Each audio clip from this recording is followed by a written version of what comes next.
Hey, this bitch on. Rolex, cut it up. Rolex, buttercup. It's time for the hottest radio show and podcast. I just looked at my wrist, I got time today. With DJ Preme.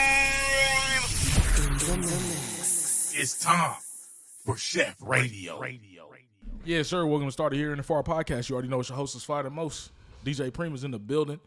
Man, I got my next guest in the building now. I always say the next guest might be the best guest, but this, I ain't gonna lie, it probably ain't gonna be truer than what this next guest is coming on right fucking now, man. He needs no introduction from me. I'm gonna let him go ahead and introduce himself.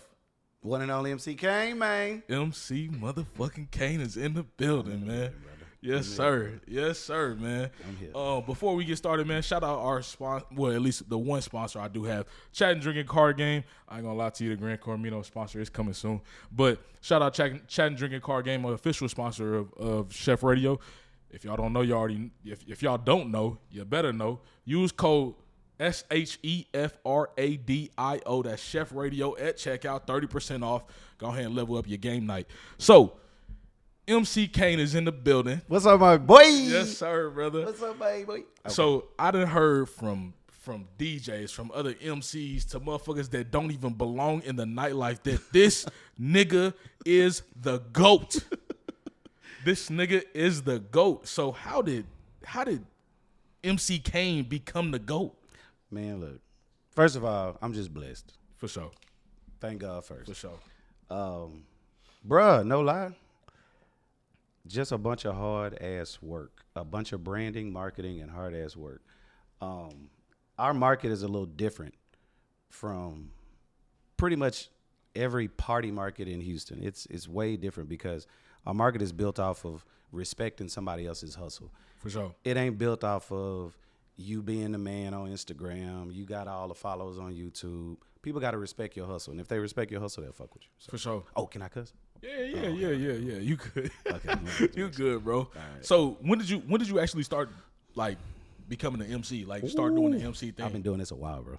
Like a hot while. Okay. Yeah, no, like a hot while. I'm gonna say, it's 24, so yeah, this is gonna be 15 years. Sheesh.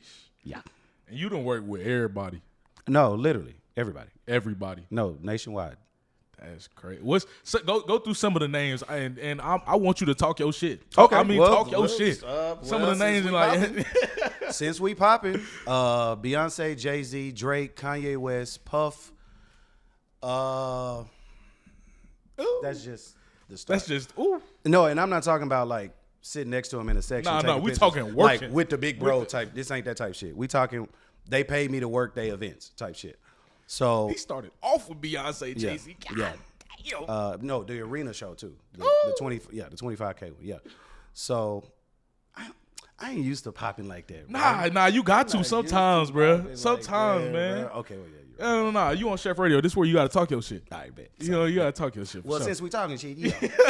Beyond, I done did them all, bro. I don't think it's nobody I haven't done. I mean, if you include like the new wave, of course J. Cole. That's like my boy. I don't know if you know my history with him, but Okay. that's my dog.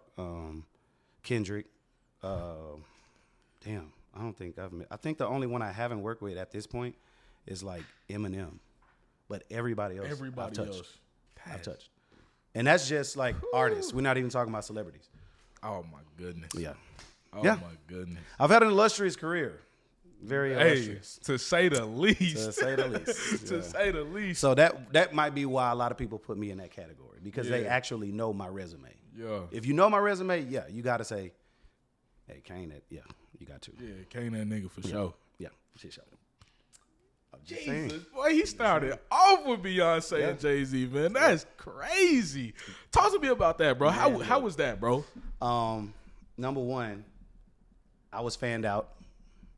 I was fanned out. When the call came, I was like, okay, well, let me get in that mode so I can get to work.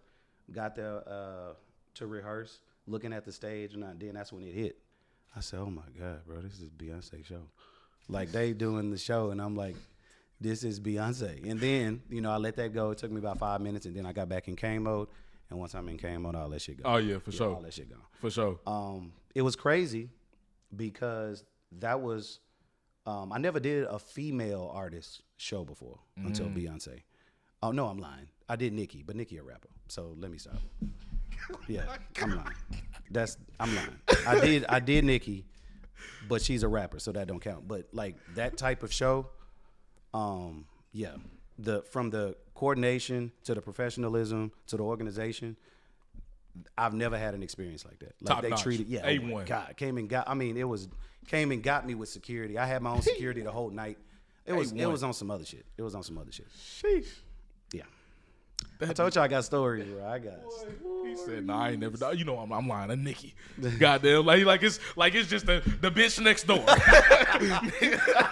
I mean, but see, I hate that I don't pop my shit. So bro, you should sometimes. I'm gonna keep it a buck, bro. Like I'm a humble ass nigga to know who you are. Right. For you to even hit me up talking about, Facts. bro, I want to come on your show. Facts. I was like, bro, I ain't gonna lie. I haven't actually been out to hear you MC, but I know who you are. Right. So to hear that, to see when my assistant said, "Yo, it's somebody named MC Kane," said they, what? What? You know what I'm saying? Like, and I ain't gonna lie. I'm in a group chat with a couple of the DJs. I said, I got MC Kane coming on my shit. What you talking about? You know what I'm saying? Like, but for sure, I'm always humble with it. But at certain times, bro, like. You gotta pop your shit sometimes. You feel me? You do. And people like you, I'm glad you're bringing that up to me because I need to hear that sometimes. Yeah. Right? Because of how I'm built, I'm naturally humble like that. Facts. Right? So Facts. because when you stay a student of the game, that comes with it. That Facts. humility comes with Facts. being a student at all times. So all of my accomplishments, yes, I don't talk about them I really don't talk about them at all. I just keep going. Yeah. But you're right. Sometimes you gotta be like, yeah, motherfucker. I am that nigga. Yeah. Yeah, and this is why type shit. Right. You know Type what I'm shit, saying? right. So yeah, hell yeah, bro. As far as MCing in the clubs and all of that, who you think you got the best chemistry with? Like DJ wise. Okay. This can be answered two ways, and I'm gonna tell you. Okay. Why. Okay. So if it was just any other MC, they would probably have a specific DJ. Okay. The way I MC is to build chemistry with every DJ. Ooh, that's fire. But that's how I do my work. So if I'm not trying to build chemistry or if I'm not building chemistry, I'm doing something wrong as an MC. That's just how I do my work. So that's why you hear a lot of DJs always co-signing me because Kane not coming here to be the guy. Kane's not coming in here to take over shit. Kane's coming in here so that the DJ and the MC can be on the same page and we can put on the show for the people. Facts. That they can be like, oh, I've never seen no shit like this before. Facts. Right? And Facts. so I approach it like that. So MC Kane wise, I would say every DJ I work with, I have that level of chemistry with all of them on purpose because that's what I've built. That's tough. Yeah. Facts. That's tough. Every single one of them. Because I know for a fact, bro, I have not worked with a lot of MCs. I've worked with a couple MCs, and you can, as an MC, you can do one or two things. You can make the DJ's job easy as hell, right? Or you can make this motherfucker hard as hell. That's both extremes. Exactly. You can make the night go great and like, you know what I'm saying? Or I'm just let me get this motherfucking right. mic. You know what I'm saying? Right. Like let me go ahead and talk with this motherfucker myself. You know what I'm saying? Those are the two extremes. And when you get in MC Kane mode, like when you in that mode, it's you usually do 10 to 12, 12 to 2, or you do the 10 to 2, or I only do 2 hours for everybody. You only do so okay. If I'm doing a set, it's gonna be 2 hours on. So when you pull up and you know you use your own mic. Yeah. Okay, I got my own equipment. You got your own equipment, you walking in. How do you have like any rituals you do before you take a shot of something, you know what I'm saying? Or do you Yes. Okay. Well, this is gonna sound weird, but it works for me because of the type of man I am. For sure. Outside of the club, I'm really like a geek. I'm a corporate guy. I got a career, so I'm a geek. So outside of the clubs, I don't even listen to rap, like at all. Hey, that ain't a problem, bro. So to get me ready, my mind needs to be focused. Nothing focuses my mind like R&B music. Nothing. Yeah. It just doesn't put me focused. Yeah. It's not R&B music doesn't necessarily calm me down. it's actually more of a clarity, right? Yeah. It's like you get calm and you get clear and you get that clarity you need to do the job. So I listen to R&B music first. So on the way to any spot, I'll start listening to R&B to get my mind back right? Okay. Then when I get there, I got my little Kane shit that I do that I'm not gonna reveal, so I'm just not gonna do it. Okay. But it's basically a lot of preparation going into before I say my first words on the mic. I'm religious about that. I always prepare before my first words. I don't just get on the mic just to let people know I'm here. Never. 100% of the time, you can ask every DJ I've ever worked with. The first thing I do when I get on the mic is probably because I've already walked around the club to see what was going on. And that's in every single club I'm at. That's fire. Right? But I'm religious about that. I will not touch a microphone until I know what's going on. And then once I find out what's going on, the first words will be epic because of that. So I just gave somebody $1 million worth of game. Man, right I was just about to say I'm a sponge, just soaking this shit in. I really just gave $1 million worth of game. Man, so do you said you kind of prepared beforehand, but like through the night, bro, do you really like know what you gonna say, when you gonna say it type shit? Yep. Okay. That you got to understand why DJs really co-sign me the way I do. They see it and they're like, how the hell does he do this? And I know they see it and say that because don't nobody else do it and can't do it to that level. For sure. So nothing is random with me in the club. It's rarely random. Rarely. It'll be random if I'm lit. Yeah, you give me about 4 or 5 shots. It's up. It's up. But yeah, I'm always methodical, bro. Everything I do is methodical. No lie. And it works. And once I got the crowd, I don't stop. I want to do it to a level that you will be amazed. Like, what the fuck am I looking at right now? Yeah. And if the DJ's not telling me that, then I didn't do something right. Man, I number one, I know for a fact I actually really do have to get outside and watch you and be in your element. But I didn't see, like, I don't know who the dude is at Dome that does it, but I know Justo was the DJ. This was a couple weeks ago, bro. And I watched the MC say, hold on, Justo, do his thing, start talking shit. Justo drops the beat, they start going crazy. I'm like, what the fuck is going on in this bit? Like, you know what I'm saying? Dome is crazy. Shout out to Goodfellas and Justo, Justo, my brother. Bro. Yep. I'm like, yo, what? And just to like the crowd control, bro. That crowd control is crazy. Yeah. It's crazy. How did you learn how to do that? It has a lot to do with your personality. Crowd control has a lot to do with who you are first. And then from there, making sure that the message you deliver resonates with the crowd you're giving it to. Right? I'm going to give 2 examples here. You got Dome, like when you was at Dome. That's a type of crowd you have to give a certain message to, right? If you turn the music off, you better be talking some shit, right? Because that crowd is going to let you know, right?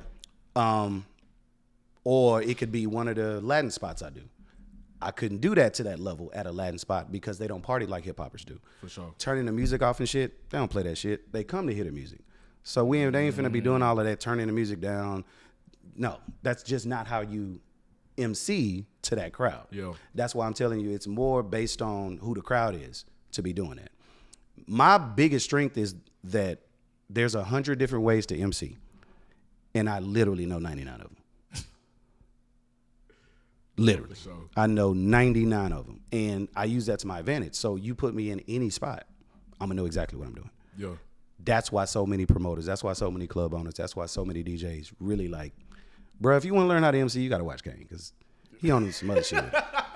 It said, hey, man, you're going to have to take notes. Yes. I mean, no, seriously. Like, when they do it, I tell them, don't be scared to come up to me and just ask. Don't be that scared, or don't be the guy sitting in the corner talking about, let me see what Kane be doing. And then go back to your little spot and then using all my lines. And, like, bro, you could have got the real game if you just walked up to me and said, Kane, like, I'm trying to get in the game. Look, blah, blah, blah. I'm a humble dude, bro. Yeah. But you always got them guys that be sitting back and let me see what this nigga doing.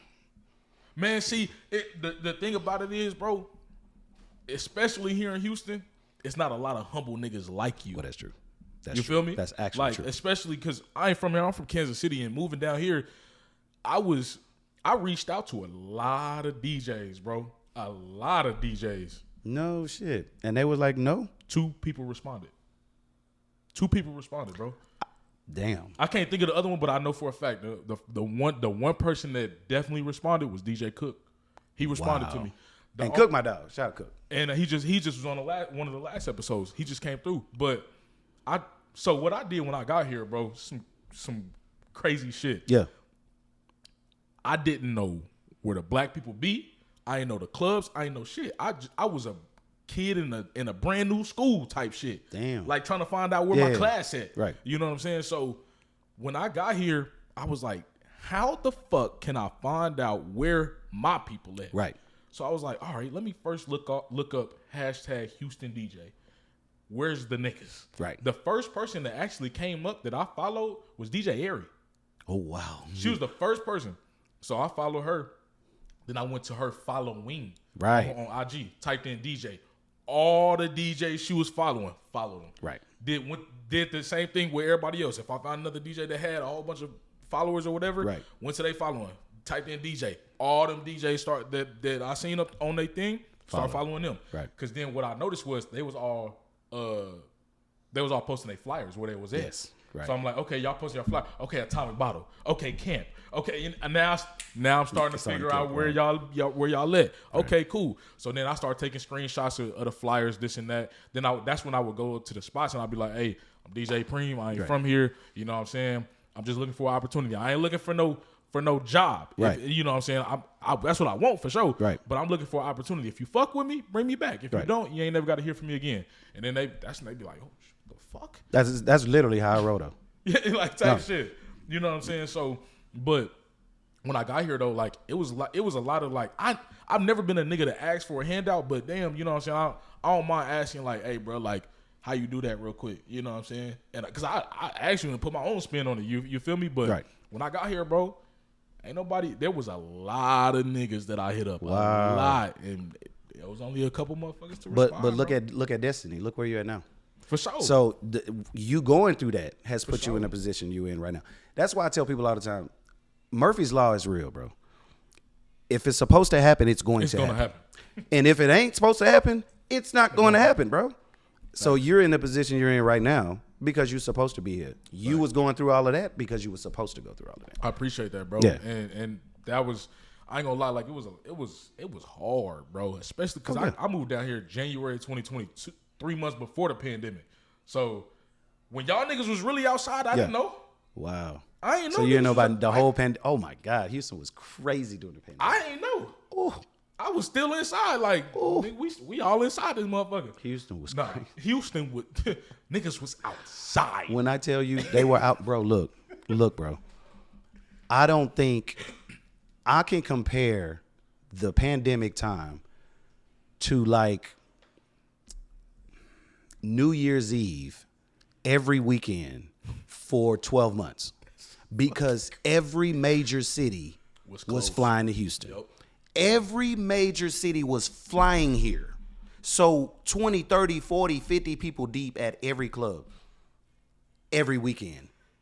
And they spending crazy money. Like, I promise you, like it's New Year's. That pandemic bag was different. Right.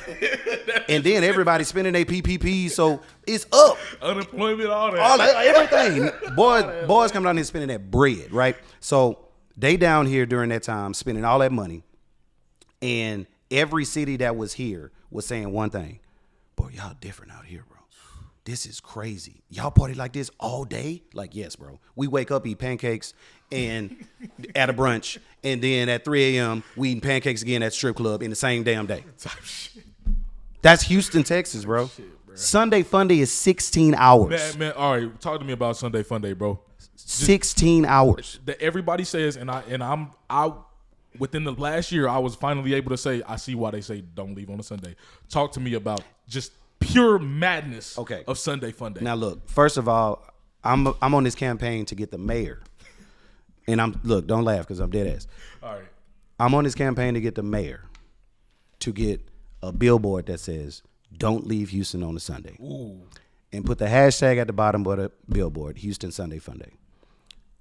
I'm really going to do that. I am going to do that. It needs to be done. I'm manifesting it. Trust me. It needs to be done. Somebody gonna do it. I don't care who got to do it, but we gonna do it. So okay. So Sunday Funny in Houston done turned into like it's a holiday. It's holiday vibes. It's like everybody's outside, just fuck whatever I'm going through. I'm finna go up, right? You wake up, and if you're a resident, if you're a native here, you know, you already sluggish because you've been out on Saturday night. So you probably Saturday night getting home, you drinking Gatorade because you know you got to get the fuck up Sunday morning. For sure. Right? So you do that. 11 a.m. starts. That's when brunch usually starts. People start pulling in about 12:30. They start pulling in at 12:30. They hungry.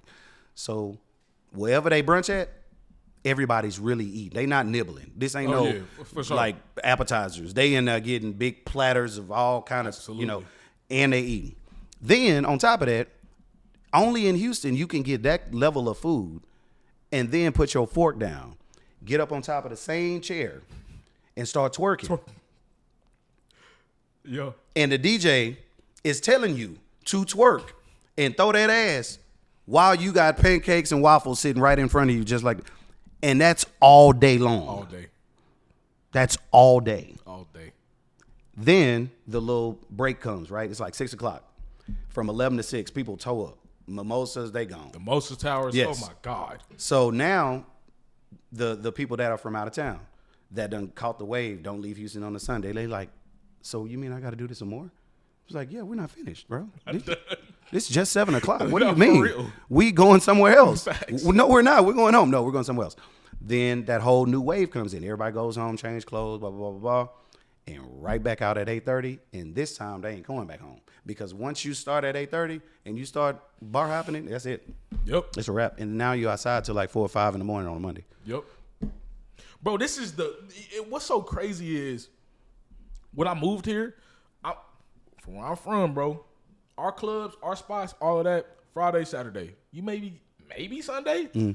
Bro, you can DJ and go out every fucking day. No. Oh, yeah. I thought you Here. said okay, No. yeah. Here. Yeah. Every day. Every day. Facts. You can do something every day here. Facts. It's promoters promoting every day. You know why? Why? Houston is the 4th largest city in America. But there's a title that Houston don't throw around a lot. That's true. Houston is the biggest city in the South. That is the biggest city in Southern United States. By far. Okay. So, when you're that big of a market, there's always something to do. Always. Always. Bro, like Monday, Tuesday, Wednesday at the address, or you can go to Sakai. I mean, like every day, if you want to, you can get a different vibe. Yep. No, you're going to get a different vibe every day. I can tell you that right now. Yep. Every single day. And I realized that even on the urban side, there's different vibes to the urban and the hip hop community. But the vibes are when you do what I'm doing, which is literally every market. Yeah. You understand people differently. You look at how people party differently. You party differently. So you bring those different aspects to every club you go to. So, for instance, I do this spot called Poor Behavior. It's a restaurant / bar / club. But it's a top 40 EDM Latino type spot. Actually, you rarely will hear hip hop in there. And if you do hear hip hop, it's going to be like top 40 hip hop, right? Okay. It's going to be the stuff everybody know. But the way they party is totally different. Them people being there at noon, spending $3,500 on one bottle at noon. Like it's nothing. And doing it not on the level of how the urban people do it, which is, the signs. And they just in there, hey, bring me the bottle. And then I walk up to their section and I'm looking at the bottles. And because of me being in the hip hop side, I'm like, bro, that ain't no cheap bottle. He just bought that at noon. Yeah. Like, that's what we doing? Hey, man, I will tell you right now, before I moved here, I ain't never seen so much money in a motherfucking city in my life. Yep. Facts, bro. This city got so much bread. Yep. It's crazy. It's crazy. And speaking of bread, I ain't gonna lie. So when I moved here, when I was DJing at spots, bro, it was hard. I don't know why. With the promoters, with the owners, it was hard for me to get my bread for some reason. What you mean? Like explain. they want to play with my bread. They want to, you know what I'm saying? Like, it was hard for me to get my bread. So, have you ever went through that? You know what I'm saying? Like, as an MC, and like now I know niggas know, like, you gonna have to pay. Right. Did I go through that? I don't think I ever have to that extent. And here's why. The way I do my business is, I promise you, it's totally different from how anybody does it. DJ, MC, or it don't matter. Because I'm more focused on the relationship first. So, if I'm new to a club, let me take you back to when I first started. If I want to be an MC at a certain club, the first thing I'm going to do is make sure I foster the relationship with the person that booked me. I got to foster that relationship, right? I got to find out how they do business. I got to find out how they talk to people, how they communicate.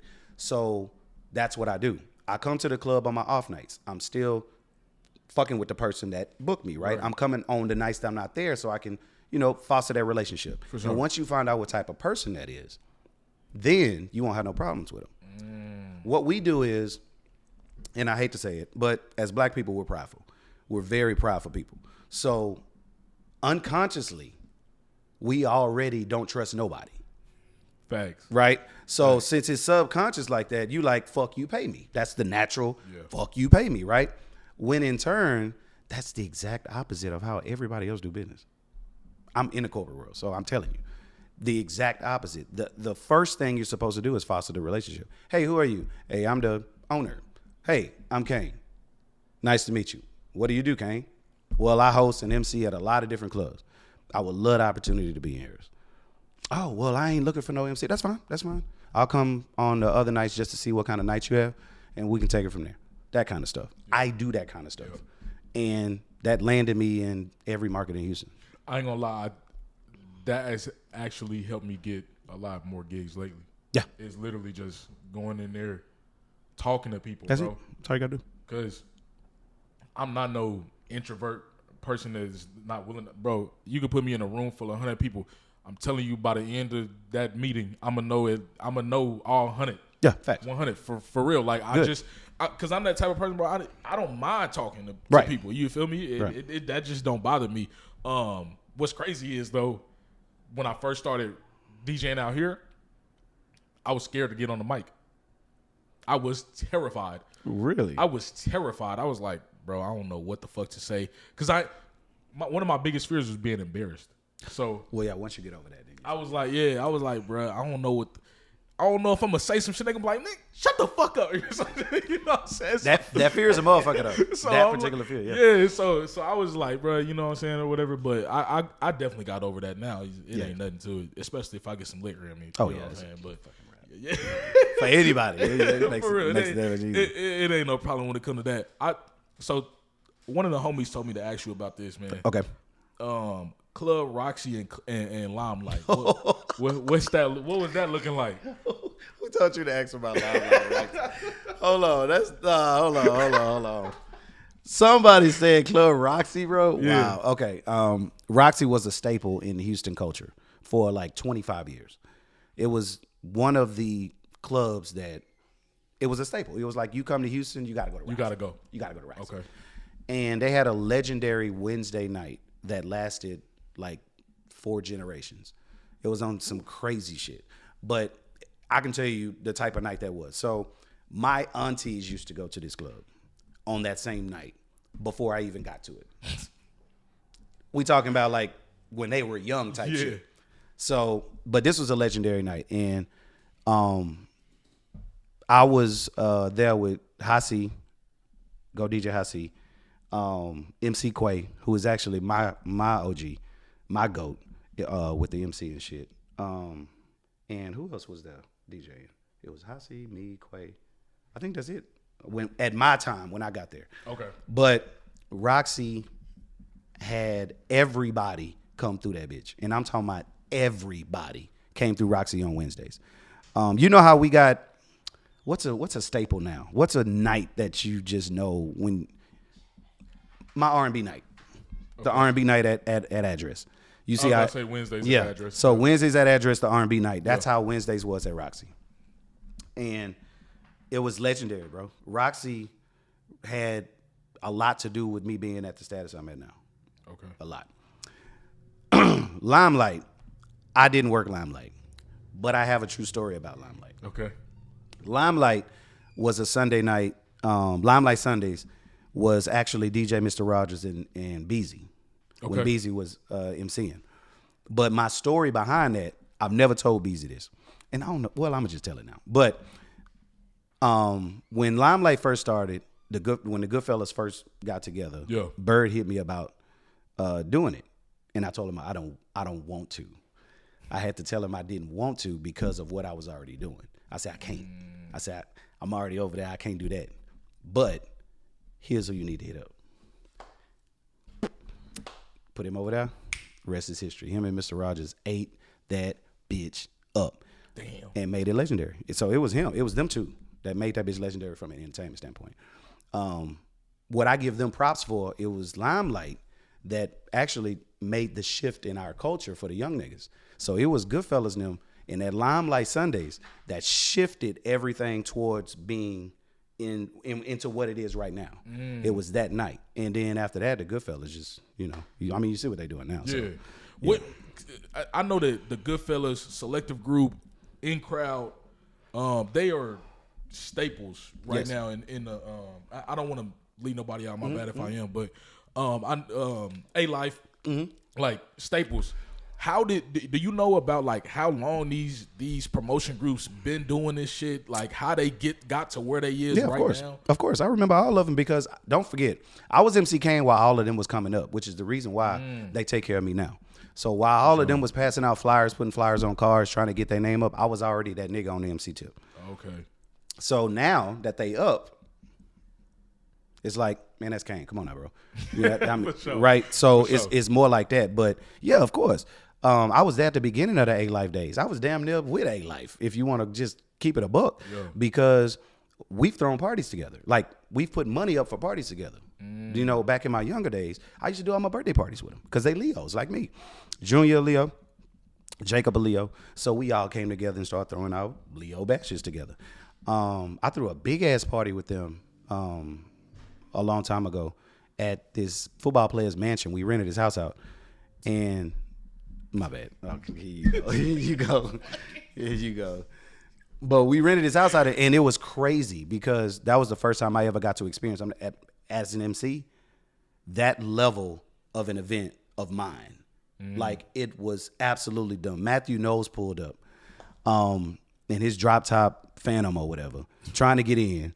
It was dumb. And we rented the house out you're not from here, so you don't know. But we rented the house. His house is in River Oaks. These people do not want us in their neighborhood. I know where that area Okay. is. They do not want us there. And we had this man house with blasting with ratchet trap music. It was insane, bro. In that area, that's crazy. Yes. It was That's crazy. So A-Life, I give them respect mainly because I saw their come up. I saw them grind their way up. And I respect their business acumen, all of them. Yeah. The whole group. So shout out Junior, Jacob, Jonathan, and everybody else in the camp right now. I know that you said you started off. Well, they was growing as you was already MC Kane. Right. How did you know like this? How did you fit the faces with which group or whatever, or the person with the group? Because for me, like, I hear the Goodfellas. I hear you say Bird. I've heard Bird. I heard the name. I have no idea what this man looks like. I have no idea what anybody who's in A-Life or I know Molo over Selective Group. Right. I don't like know her, but I know her face. Right. But everybody else, bro, like I'll be like, yeah, I know. I've heard of Goodfellas. I've heard of A-Life. I've heard of In Crowd. I don't know who if you could put them right in front of me, I'll be like, bro, I don't know who this is. So how was you able to know like, oh, that's so and so over In Crowd. That's so and so over Selective Groups, whatever. Because, well, with me it's a little different. That's why I say it's different with me, and I don't want everybody to take that the wrong way. No, for sure. When you're at my level, you get introduced to those people first. Do you see what I'm saying? So it's not like a regular MC or somebody that's trying to come up. Okay. Where you got to talk to probably the homeboy that's trying to be the gatekeeper and trying not to let you talk to the, so it was different with me because I made it known early. I'm only talking to one person. And that person is the only person I'm talking to. I don't want to deal with none of your workers, bro. I don't want to deal with none of your employees. Facts. That if you booked me, I'm talking to you. And to this day, I talk to Junior. Junior talk to me. Junior hit me when he needs something. Junior Martin's of A-Life. He'll hit me and say, hey, brother, hey, I need you at this spot. Hey, brother, I need you at that spot. Jacob do the same thing. Hey, brother, I need you at that spot. It's not because I'm knocking everybody that work for him. It's just that's how I do business. I keep it simple. Yeah. I talk to this guy. That's the only one I want to talk to. When it comes to my money, that's it. I don't want to talk to nobody else. I feel that. As MC Kane, do you have, I know you have a set price. You like, boom, it's like this. Well, yeah. Are you willing to work with other people? Yes, of course. Absolutely. Will you take, because I've been told sometimes the opportunity is worth more than the bread. Very much so. So would you take an opportunity that definitely ain't paying you near what you really asking for, but that opportunity is like, shit, I'm MCing for this motherfucker type shit. Would you take that? It depends on the opportunity, and it depends on the MC. So look at it like this. If I'm just starting off, a simple opportunity could be opening up. Yeah. Right? Yeah. If you're MC Kane, an opportunity could be hosting a J. Cole show at NRG. Okay. I'm sorry. Okay. But keep talking your shit. I like it, bro. I like hearing this type of shit, bro. I ain't gonna lie to you. You see what I'm saying? Okay, so that's an opportunity for me. So of course I'm gonna tell Eve. I'm gonna be like, bro, shut up. Like, don't even do that. Like, don't even come at me about. Come on, bro. Yeah. That's an opportunity. Yeah. But if I'm starting off and I'm coming up, yes, you'll be a dumbass not to put yourself in a position to win, to make more bread. Yeah. Why wouldn't you do that? Yeah. I always say, bro, I don't believe too much in luck. I always believe in preparation meets opportunity. Facts. You feel me? Big facts. Yeah, that's just who I am, you know what I'm saying, as a person, bro. I believe in that. If that opportunity comes around and you prepare for it, take that motherfucker. I tell people all the time, and I'm gonna tell you the same shit. Prepare yourself to be lucky. That's what you gotta do. Prepare yourself to be lucky. Put yourself in a position to be lucky. Yeah. That's it. Yeah. Luck comes with preparation. You prepare yourself right, you'll get lucky. Don't worry. Because you'll put yourself in the right realms and the right worlds to just get lucky.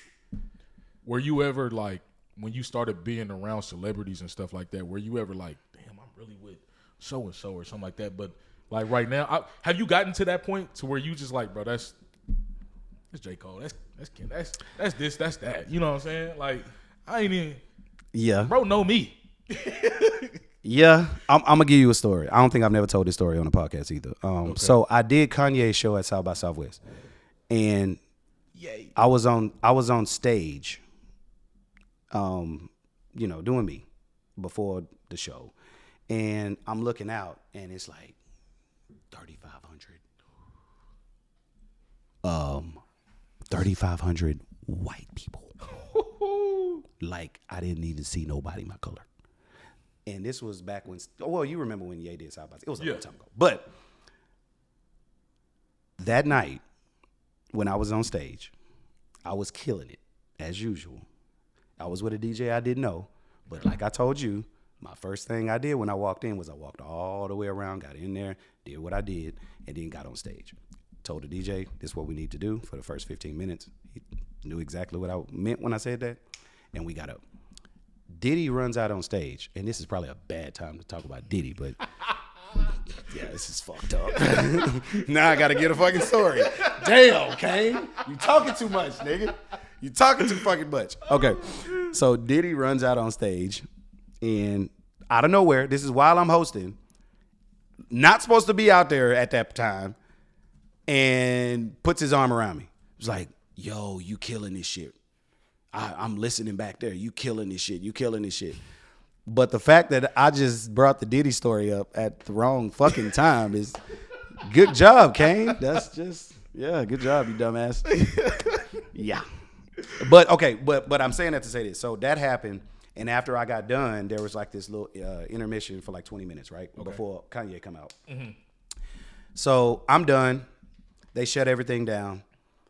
We put on the little bullshit music. I go backstage. I'm going in a room I saw somebody else come out of with 2 waters. So I'm like, okay, that's what a shit is. Why go get me some water? I walk in there and Jay and Diddy and Kanye sitting down right there talking. The first thing that happened when I opened the door, Diddy. Oh yeah, that's him. That's the dude that was killing it out there I was telling y'all about. I'm like, why was y'all talking about me? I said it in my head. Yeah. But I sit down and I'm like, I introduce myself. Boom, boom, boom, boom. Sat down, drink my water. But I got away from him because that's not my business. That's right. Kanye, Diddy, and Jay. What the fuck I'm gonna be in that conversation for? So I go sit down in the corner and drink my water because I'm damn near hoarse at that point. Jay comes over. Jay says, "Come here," and was like, "How they vibing out there? Like, what kind of feeling do you have?" And at that point, then the corporate guy kicked in, and then I started just being me. And he was like, "You really just broke it down like that?" And I was like, "Oh, I said some wrong shit." And I was like, "Oh shit, I think I didn't say it in nigga terms or something." I was like, "Hey, that hoe was lit." Hey, but I don't know. Yeah. But I broke it down to him. I was like, "Okay, look, you probably got 80%. The demographics are probably 21 to 27 from what I was looking at. It's mostly white people. Not gonna lie, they actually vibed out to this song, and this song. Because I already do that naturally. That's For sure. That's how I MC. For sure. And then that's when he said, "Really, you had all of that in?" And I was like, "Oh my God." And then that's when I just told him, I was like, "Leave me alone, bro. I'm in here with like I had to pull that card. Like, bro, I'm in here with Jay, motherfucking Diddy, and Kanye. Leave me alone." Thanks. And then from that, it was just a regular conversation, bro. It was just yeah. That's crazy, bro. I got stories for days. Man, that's crazy, bro. You got something that you want to accomplish that you haven't yet, whether it's working with somebody or it's something in the MC level or something like something that you like, bro. That's one thing that keeps me going. That you want. Very good question. Very good question, bro. I've actually asked myself that same question 3 times in my entire time MCing. And the first time I asked that question was when I said, "Why ain't nobody doing the white clubs?" Okay, bet. I'm going to figure out how to do that. Bam. Right? Why ain't nobody doing the Latin clubs? Did it. I'm speaking Spanish on the motherfucking mic now. So it's like, you see what I'm saying? So that's the second time I asked myself that. I was like, okay, nobody's doing that. The third time was literally, how can I blend all this shit in? How can I blend all of it in? And then that's when the open format clubs came in. Then that's when I was like, I need to get in the clubs that's going to play everything and let me blend all of the cultures in when I see them, right? Nobody's doing that. That's why you see me on Washington Avenue all the time now, because that's what open format clubs are. Facts. So I'm over there now, and I blended all of that in. But as far as any other time I've asked myself that question, I don't think it's at this level I could do anything else. I've done it all, bro. Yeah. Nikki, I've done it all. There's like, what else can you do other than start DJing or start promoting or own a club, which is not in any of my aspirations because that's just not my lane. Right. You know, I've been taking advantage of this side hustle for a while because I have a corporate career that's my career. That's not going anywhere. Right. And I've learned to take advantage of the fact that I have a lucrative side hustle, right? And spread myself out amongst all of the genre, all of the markets in Houston. Yeah. But that's it. Yeah. I don't think there's anything else I could do, to be honest with you. Damn, bro. I don't. That's why when people be trying to like put their finger on, Kane, oh shit, you better watch out for blank, blank, blank. You better. Bro, what Jeezy say? I done seen it all. And what can you do other than hump your shoulders? You're gonna be like, bro, I done seen it all, bro. It ain't nothing I haven't done or seen. Right. So it's like then touched every part. What? That's crazy, man. Yeah. That's crazy. Yes, sir. What's the craziest shit you ever seen in the club? What's good, Chef Radio? You already know it's your host is Fire the Most. I want to take this time out to thank and shout out our first official sponsor, Chatting, Drinking, Card Game. Yes, you heard it right. It's Chef Radio's first official sponsor. Make sure you go ahead and grab you a game, level up your game night, level up your pregame. You know what I'm saying? If you going out to the club and you need a little something to get you going, go ahead and grab you the game, get a couple shots in, you know what I'm saying? Or if you want to stay in the crib, let's say you want to stay and have a game night with your family, with your friends. I don't know if you want to do this with your family though, but we got some crazy wild topics and doors plus all of that in the game. Make sure you go grab you one. Link is in the description. Use the code Chef Radio. That's SHEFRADIO, Chef Radio. When you check out, you're going to get 30% off.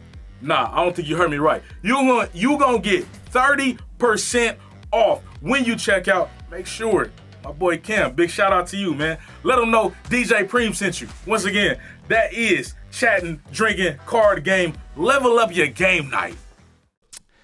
Fucking. Oh my God. Yeah. Straight Fucking. up. Yeah. I mean, I was a bad boy back then too. So, yeah. A lot of fucking. Damn, niggas out here doing it like that. Fucking. In the club. Fucking. That's great. Like in the section, middle of the club type. Fucking. That's We talking like fucking. We ain't talking like trying to hide it. They're fucking. you look at them and you just turn your head. You don't even got nothing to say. Man, they over there fucking. Hey. Let me move on. Let me go over here. Oh God. Let me go on this go. I've seen chicks eat each other out in the club.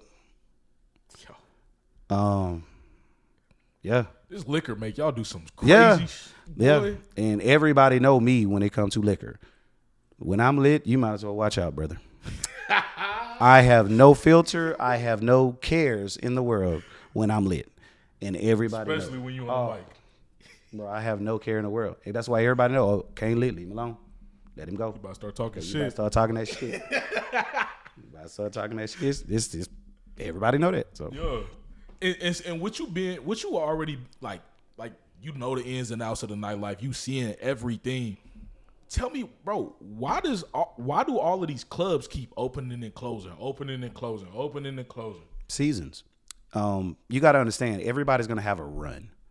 That's all it's about. Because at the end of the day, the community of people that was coming to that club is going to get older. Once they get older, you've had your run. Unless you rebranded right in the middle of your run to try to bring another group of community of people in. And that's how it's built, though.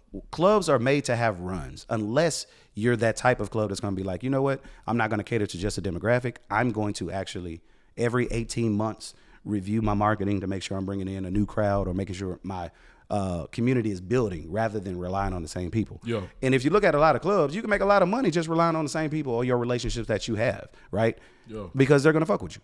But clubs are going to always have just a run. That's just what it is. It's seasons. It works in seasons. It's up and down, up and down, up and down. And when you had that run, you appreciate it and you move on. Yeah. Because the first club that I actually DJ'd out here was Atomic Bottle.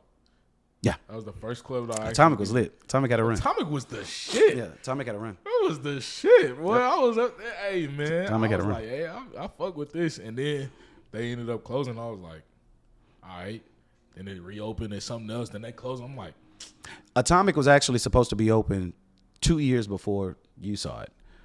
So they bought the real estate, built it, and it just never opened. Right? So somebody was sitting on that real estate, somebody was sitting on that property, and all of those licenses, they had everything to do with it, and then they were like, you know what, fuck it. Let's see if we can get some money out this shit. yeah. Open that bitch up, put some promoters over there to draw a crowd in at first, which was Bird and a lot of other guys, the good fellas. And they brought a crowd over there, right? But I knew that wasn't going to last because I'm like, they got their own shit. They ain't not going to be over there long. For sure. Like, the fuck they going to be giving their money away to somebody else for? Like, that don't even make no sense to me. So I was like, all right, they ain't going to be there long. So then they built the community of people that start coming over there. It had a run, a good run, nice little run. And then A-Life decided to buy it. And that's when it became, what was it? When A-Life bought it? It was Hideout. Hideout, yeah. It was Hideout. And then they had a run with it. And, you know, it is what it is. I mean, that's business, bro. It's going to happen. It's going to happen. So. Yeah, that was something that I noticed that happened a lot out here was the clubs will open, close, open, close. I'm like, yo, why a spot can't stay open longer than 6 months? You got to understand this market, bro. This market it's made for a lot of entrepreneurs to make a lot of money if you know what you're doing. I'll give props to A-Life because they started this trend of entrepreneurs in Houston, the new entrepreneurs in Houston, in the hospitality industry. It was A-Life that put their shit together and said, you know what, from a young nigga standpoint, we're going to do it our way. We're going to do it like this. And everybody follows suit. You can try to deny it if you want to, but it's the truth. Yeah. They started that. Now, the godfathers of all of this shit is Steve Rogers and Rob Wright. You know what's so funny, bro? Steve Rogers. Now I'm just on this quick story. Yeah. I've never met this man, never talked to this man, but I have somebody that's in my corner that is very, very close with this man. Okay. So, and this was when I first moved out here. She let me know. She was like, "Yo, I know this guy who owns Prospect Park. Go up there, see if you can DJ." I'm like, oh, "Okay, cool." I heard about Prospect. I had been there before anyway. Wings, fire. Yep. So I was like, Fire. So I was Best like, wings all in right, the city. cool. So I swear, this was even when the North Side location was open. Ooh, yeah. So I had went up there. This was multiple times, brother. I was like, and this was every time, because anytime I go to a club or a lounge or a spot, I always go on like a Wednesday, Thursday at 4:00. Like when there ain't nobody there. Right. Nobody there. Because I don't want you to be like, it's busy, I can't talk to you right now. Right. Nobody's here. Nobody. Yeah, no you got time. Right, yeah. So I went up there, bro, and I would talk like to a bartender or manager. I was like, "Hey, is Steve Rogers here?" They'd be like, "What you need to talk to him for?" I didn't ask you that. I want to talk to Steve Rogers. Right. Let me talk to him. And they'd be like, he not here right now. Okay. Or he at the North Side location. Okay. All right, whatever. Go back in there, maybe a couple days later, a couple weeks later. Steve Rogers here. What you need? I asked you a question. It's a yes or no. So it was a lot of times where I would go up there. Even I went to the North Side location because I went to the South Side. They was like, Steve Rogers he just went to the North location. I was like, oh, okay, cool. So I drove my ass all the way up to the North location. Then I got there. They was like, yeah, he just left. Hey, bro. Y'all pissing me off.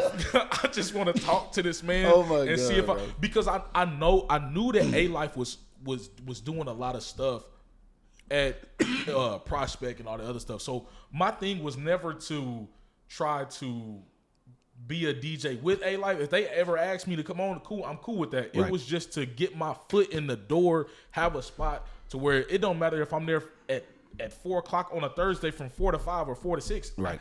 I just wanted a spot to where I'm like, I'm here every week. I make $100. I make $200. Whatever I make. Whatever it is. Yeah. I'm here. You know what I'm saying? Even if it's only 3 motherfuckers in here. Cause I done DJ that Kent, Playground. I done DJ where? Atomic. A lot of the big, big places. Nomad and all of them. Nomad. I done DJ'd at a lot of these big spots. Right. But it's always 9 times out of 10, bro. It always used to be that 4 to 6. Now, did I really want to DJ when there was only 2 motherfuckers in there, or just the bottle girls? No, I didn't. But I had to take what was given to me at the time. Right. You feel me? So, but yeah, a little quick story about Steve Rogers, bro. I still to this day I ain't talked to the man. Well, Steve Rogers is the reason why you know MC Kane right now. He's he's who put me on. Okay. Steve Rogers, that's why he's the godfather. He put me on. There would not be an MC Kane if it wasn't for Steve and Lisa Rogers. They had me MCing at, still to this day, which I call the best club Houston ever had, ever. And it was called Milkshake at the M Bar. The club was called the M Bar. But they had Thursday nights at this club downtown called the M Bar. Okay. This club is what set the standard for how a club should be ran in Houston. Because everything you see right now was done there first. Everything. Sections, bottle girls, everything. Throwing money in the club. That happened there first. So we all saw it as youngsters and just implemented it in our own way. Okay. Right. So, quick story about how I got on, but that's how I got on. Lisa Rogers, who is a dear, dear, dear friend of mine who I cherish, she said one day, after I was beatboxing for MC Light at a club. It was weird. Yeah, it was weird. So it was like old school hip hop night. Okay. MC Light wanted somebody to beatbox so she can freestyle. Yeah. And she picked me out the audience and I beatboxed. And she said, y'all give it up for my beatboxer. And Lisa Rogers saw me. And when I got off stage, she said, who are you? And I said, I'm Kane. And she was like, you gonna be MCing in the club because you're cute. The very next week I was in the club. A month later, I was in 15 clubs. That is crazy. That's exactly how it happened. Like, I didn't have a grinding part where I was hustling. A month later, it was 5 to 6 weeks later, and I swear I was doing like 10, 15 clubs a week. My God. Yep. That's how I got on. What are your week what does your weeks look like, bro? Like, realistically, how many spots you doing in a week? Even if you're doing like, I'll just say gigs, because you might be at the same spot, a couple times a week. Right. But how many gigs you really doing a week? Now, no, I slowed down big time because of my job. Okay. I had to slow down big time. So right now, I'm at 1, 2, 3, 4, 5, 6, 7, 8, 9, 10, 11, 12. 12 gigs a week? 12 gigs a week. That's not bad, man. That's not bad at all. That's not bad. That's not bad. And all of them are on the weekend. I only have one spot during the week. All right. That's insane. I'm thinking he's talking during the week. No, that's insane. Said, nah, they all on the weekend. They all on the weekend. And I'm doing it like that on purpose, obviously, because Monday through Friday, Yeah, I want to for sure. focus on my job. But the only club that I chose to do was the Wednesday nights. And it was for the right reason. I knew when they called me about that, I was like, nah, that's something I want to do. For sure. So I'm finna sacrifice that time of sleep and make that happen. Yeah, they cooking some crazy stuff up. Yeah, up it's there insane. on Wednesdays, boy. And it's about to get even crazier when you see these. I follow Fly Guy Houston Sterling. Yes. Yeah. Shout out Fly Guy Houston. Yeah, Sterling. He quick funny story about Sterling. Please bro. tell me. Yeah. So I met him. Actually, he was one of the ones that I found him through DJ Airy when I was following everybody. Okay, right? good. So I was always like, this motherfucker got the littest shit going on in the city. I want to be a DJ for this man, or like DJ with him, or whatever. Right. So I kid you not, Kane. 2 years I was looking for this man. No shit. Swear to God, I was looking for this man for 2 years. And we in 2024? This was January last year. No, it was New Year's of 2023, 2022 going into 2023. My homie came down from KC. I was like, yo, what you want to do? And he was like, bro, just find something. I was like, all right, let's go to the basement. So we go. It was, number one, they was supposed to open at like 9:30. We got there at like 10:30. Wasn't open. But I looked, I'm in line like, we the only ones really there. Like, but we outside. Right. And I'm walking up and I'm like, damn, that looked like Fly Guy Houston. I'm like, hold on. So I go up to him. I was like, hey, excuse me, brother. You Fly Guy Houston? This man turns around. He said, yeah, bro, do I owe you some money? Really, Sterling. Really, right. I was like, nah, brother. Nah, I was like, Wow. you don't even know me, bro. I'm just Wow. a DJ, you know what I'm saying, trying to tap in with you, brother. He ended up giving me the number Right. and all this other stuff. But yeah, bro, he That's was like, funny as he was like, fuck, yeah, bro, do I owe you some money? I was like, nah, bro. Sterling Reed, bro. You don't even know me, brother. That boy. You know he used to be an MC. Did he? No, he was an MC. That's what he was. Damn, why didn't know that? Yeah, like a MC like me. Like Yo. he's very talented at it. He's very good Okay. at it, by the way. Yo. Yeah, he started off as an MC and worked his way up. And now you see him. He's actually about to open up a spot, I heard. So Okay. yeah. So Okay. shout out Fly Guy. My Yeah, dog. big shout out to him, man. Big shout out to Sterling, brother. I just remember that. I'll never That's forget that, funny. bro. I'll never forget that. That's funny. And he let me in let me in the basement for free, so I appreciate that night. Oh, that's too. real. Because that was New Year's, Yes. boy. Oh, that oh was yeah. New Year's. Props to Sterling for that. Too. For sure, appreciate shout out that. Fly Guy because 'Cause that ain't happening. I'm gonna be 100. Dog, That's not happening. because me and the homie looked at the sections that night. Yes. Yes. We was like, shit. New We'll Year's be at is the bar. New Year's is Vegas in Houston. Like that's where the money at. Don't play. Yeah, we was like, we'll be at the bar. I just looked at the sections for Sakai with Sexy Red. Yes. Oh yeah. Yes. Sexy Highest Red was at was Sakai. 5K. Yes. Yeah, well, they gonna spend that. Ain't. Yeah, they gonna spend it.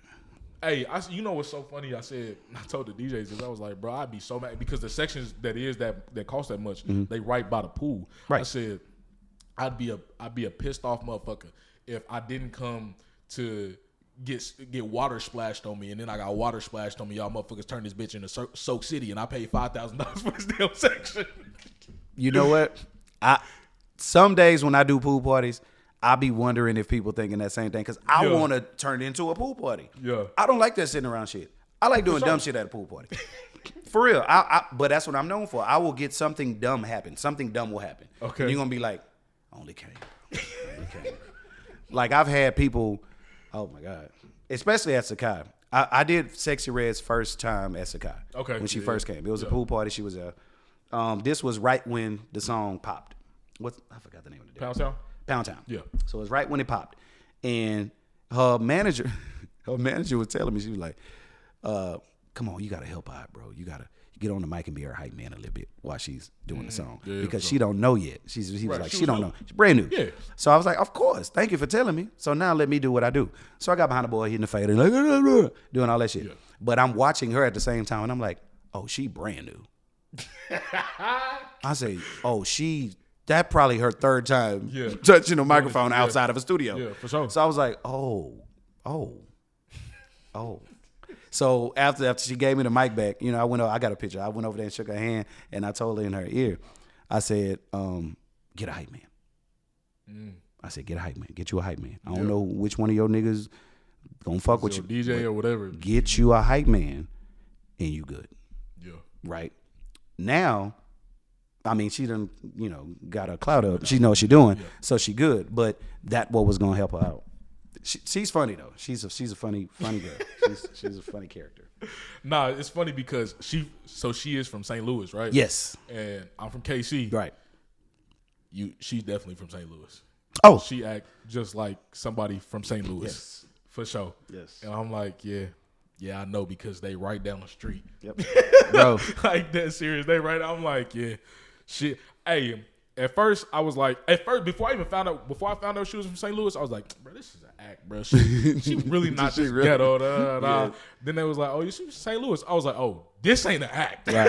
Right. That's exactly how she is. This is exactly how she is. I learned about St. Louis from Nelly.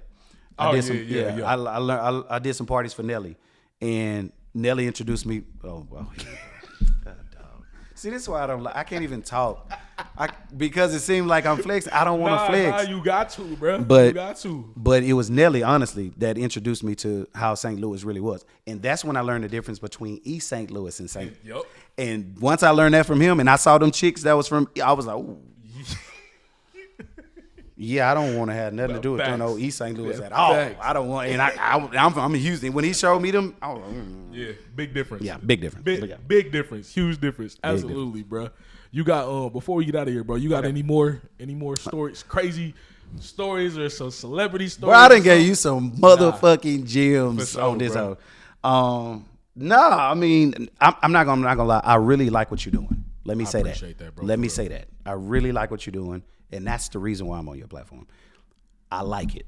So I'm a fan first. So I like this. I appreciate it, bro. So that's why I'm here. 2, everybody you had on. I watch your shit. I watch it. I don't skim through it because I pay attention to shit like that. Yeah. So the fact that you're having very good interviews is another reason why I'm like, he's dope. Like, you know what the fuck he doing. Bro. And then you had my guys on here. You've had Justo. You had Square. Yeah. So shout out Justo. Shout out Square. I've seen Macho on here. Shout out Macho. IQ. Shout out IQ.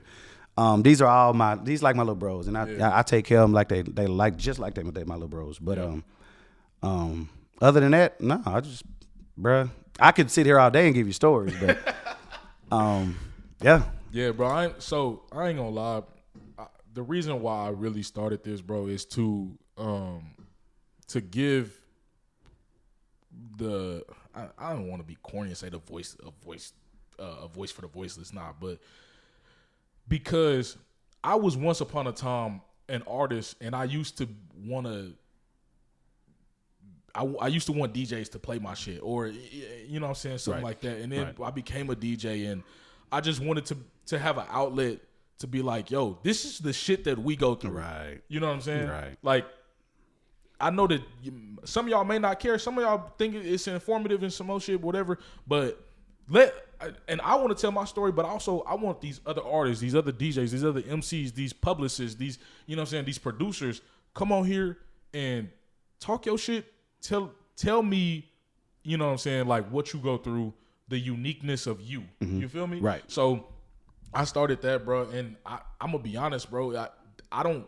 This platform is not for me. I always tell every guest, bro, this is not for me. Right. This is for you. Right. You know what I'm saying? For you to tell my audience who you are, what you do. You know what I'm saying? Nightlife, whether it's nightlife, whether you're an artist, whatever, bro. I want you to get something out of this, because this ain't for me, bro. I can go DJ and not have to worry about this. You know what I'm saying? I'm not making no bread off of this right now. Right. It's it's a lot of bread that's getting put into it, but I'm not seeing nothing back. But that's okay for me right now. You know what I'm saying? I know I'm gonna get to that. That's point. real. You know what I'm saying? Right. I know I'm gonna get to that point, but bro, like I just know that I wanna be able to help people in a way that nobody else was able to help me. You feel what I'm saying? Right. Because I'm not gonna lie, when I go back home, whenever Chef Radio is the biggest of the big, bro, I want to actually open almost like is the A-Leaf Community Center? Yes. That huge joint they just built? Yep. I want to build something like that for my city, but I want to make it music based. I want to make it to where like it's 100 studios in there, artists can go in there, producers can go in there, but I want to make it to like it's like 5 levels in that joint. You start off, if you come in there, we assess you. Right. Where are you at in your career? Are you just thinking about doing music? Are you thinking about being a DJ? Or are you thinking about doing, you know what I'm saying, something on the business side of music or whatever? So we'll start you off at level 1. All right, now you graduated level 2, level 3, level 4, and then once you get to level 5, now we are putting you in positions to where you damn near ready to sign to a label. You know what I'm saying? If that's what you want to do, right? You know what I'm saying? So I just want to be able to do stuff again that nobody else was able to help me out with, or that they didn't want to help out with. Cause You doing it. That's what I'm trying to do, bro. You doing it, and you're doing it in a different city than where you from. For sure. So you got, like, you telling me to pop your shit. You telling me to pop my shit. And you can pop your shit because that's a big accomplishment. That's a huge accomplishment. I appreciate that. If I did have some last words, let me get some last words to all MCs and anybody trying to get in the entertainment industry. Okay. In Houston, Texas, I'm only speaking on this market, okay? Because this market is not like any other market. Facts. It's not, okay? You have to understand first, you're in a different market. Facts. You're not in your home city no more. Yes. You're in Houston. So you got to learn the market. Learning the market has a lot of different definitions. First, you got to understand the community. First, you got to understand how people do business. You got to understand how not only is business done, but actually the temperature of the streets out here. You can't be moving wrong out here. Facts. Right? It's crazy shit going on in every city, yes, but you just can't move wrong out here because we're such a power and respect based city. Oh yeah. Like if you disrespect, like we respect our OGs out here. Most cities don't no more. If you got the OG title in Houston, you off limits. If you got the title, not old head, but OG, right. That's the OG. We leaving the OG alone. Right. Most cities ain't like that no more. And make sure that if you want somebody to take you serious, that you're trying to carve your own lane for yourself. Thanks. And so people can see that you're trying to carve your own lane. Coattailing behind somebody, trying to follow somebody, trying to basically come up under that person, they're going to notice what you're doing, and it's not going to make you look good. Right? So even if you got to take those little bitty spots, take them. Yeah. Take them because you're building your own lane up. So shout out to my bro, O-Dot. Shout out to O-Dot, MC O-Dot, that's by the way. Because if you look at what he doing, that's what he did. And he never used the fact that MC Kane is his brother, even though we look just alike. But I thought y'all was the same person, bro. Yeah, I know. Everybody. I really did. But the way he's doing it is like, no, I'm building my lane. And nobody can touch me if I'm in my lane, right? Yeah. When you do that, the longevity's there, the success is there. But a lot of MCs now think that saying, hey, Kane, I want to open up for you. Bro, I'm an MC. What is opening for me gonna do? For you. You know what I'm saying? If this is business, what is that even gonna do for you other than make it look like you're trying to come up under somebody? Facts. Right? Now you lost your little respect that anybody would have for you. Yeah. Because that's all you're trying to do is come up under somebody. Build your lane, then milk your lane. Yeah. Right? And that's it. Yeah, I ain't gonna lie. I learned real hard when I was talking about the swingers. Don't do that in the H, bro. I learned real quick. Don't do that in the H, bro. Real quick. I was like, oh, okay, my bad. Yep. My Leave bad. that alone. I'm sorry. Leave that alone. I'm sorry. You in a different city, want no smoke. Like, that's me. That's like going to LA talking about the 6 foes and shit. Like, nah, you don't do that, bro. Yeah. After I put that out, niggas was like, hey, My bad. Because that's a lifestyle out of Hey, here. see, I ain't know that. That's a lifestyle. And motherfuckers really thought I was being real disrespectful. I'm like, hey, I wasn't. It's just something that, hey, That's a lifestyle. I'm trying to. So, for sure, man. Go ahead and shout yourself out. Tell everybody. Hey, where to man, find you on follow IG, me all on IG at Kane713. Really, everything is Kane713 except I think X is Kane_Brock. Well, that's it, really. I mean, everybody already know me, so I ain't. I ain't got to do all that. But, yeah, the GOAT. I'm out here. The GOAT. The absolute man. Hey, GOAT MC, he just came on, did probably the GOAT Chef Radio interview, man. This is crazy, bro. Y'all already know the dessert mix is up next. Keep it locked. This is the hottest, the biggest DJ Preme. MC Kane. Let's go, baby. Chef Radio.